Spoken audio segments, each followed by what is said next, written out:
আমরা যারা Android phone ব্যবহার করি প্রত্যেকের মোবাইলে একটা জিমেল আছে, আর জিমেলের একটা স্টোরি আছে। আর এই জিমেল স্টোরটা যদি ফুল হয়ে যায়, মোবাইল আগের মতো কাজ করে না, ল্যাগ করে, হ্যাং করে, কিভাবে জিমেল স্টোর খালি করবেন চলুন আমি দেখিয়ে দিচ্ছি। গুরুত্বপূর্ণ ভিডিওটি শেয়ার করে সেভ করে রেখে দেবেন, পরবর্তীতে কাজে দিতে পারে।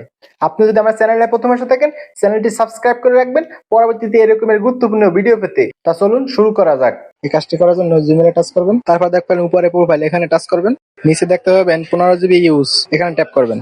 এখন দেখেন আমি এখানে 15 GB থেকে আমি 83% ইউজ করে ফেলছি।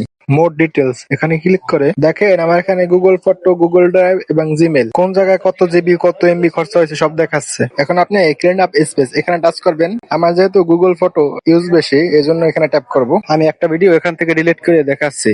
এই ভিডিওটার উপরে ক্লিক করবেন, তারপর উপরে এখানে ক্লিক করবেন, তারপরে এটা টিক বাটনে ক্লিক করে মুভ দ্য ট্যাশ এখানে ক্লিক করে ডিলিট করে দেবেন। আপনার যা যা না লাগে সেটা এইভাবে ডিলিট করে দিলেই আপনার জিমেলটা আগের মতো ফ্রি হয়ে যাবে।